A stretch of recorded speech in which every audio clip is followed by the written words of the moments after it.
CD. Eu acho que faz valer a voz que é com você. Antes disso, vamos tocar no baixinho. Desabafo de um forrozeiro. A gente precisa se unir mais. A gente precisa ficar mais juntos.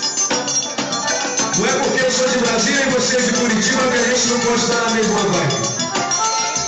A gente precisa criar vergonha na cara e levar o forró onde ele jamais esteve. Isso vai acontecer. Isso vai acontecer porque a gente vai continuar sempre mais unido. E quem concorda comigo não, grita aí! Eu vou juntar vocês aqui, vamos parar de dançar. Chega pra cá. Não dança mais não, vem pra cá, vem pra cá, vem pra cá. Vem pra cá, Curitiba. O pessoal andou dizendo o seguinte, alguns anos atrás. Falou que o forró ia cair. Falou que o forró não chegaria em lugar nenhum. Estão filmando isso aí? Estão filmando? Eu só gostaria de deixar um recado aqui em Curitiba. Filma aqui, pode gravar aqui. Eu vou deixar um recado aqui em Curitiba, mas que vai servir para São Paulo, para Minas Gerais, para o Espírito Santo, para o Rio de Janeiro, para Brasília. O forró pé de serra vai tomar conta do mundo. E não só tem que não. Vamos embora então. Eu pensei que o forró ia cair, mas ele não vai.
Serra, e talvez aquele que mais representou o forró pé de serra em toda a história do forró depois de Luiz Gonzaga. O nome dele, Mestre Zinho. E a gente vai encerrar com esse hino, que para mim é um hino do forró. E a gente sabe como é que fica a história quando essa música é cantada. Ela foi tocada muito por vários tribos. Mas hoje ela vai ser cantada por Curitiba. Não é um tribo qualquer. Não é um grupo qualquer. É Curitiba.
Let's go.